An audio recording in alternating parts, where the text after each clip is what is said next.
these receivers normally conduct twice an hour weather service every Wednesday between 11 a.m. and noon. When there's a threat of severe weather on Wednesday, the test will be postponed until the first available good weather day. Reception is broadcast only on normal bearing at any given location.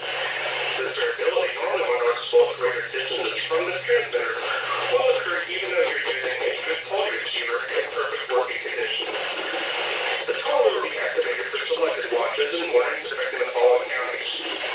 In Indiana, Porter, LaPorte, St. Joseph, Elkhart, Range, Steuben, Stark, Marshall, Contiazo, Noble, DeKalb, Whitley, Allen, Miami, Wabash, Huntington,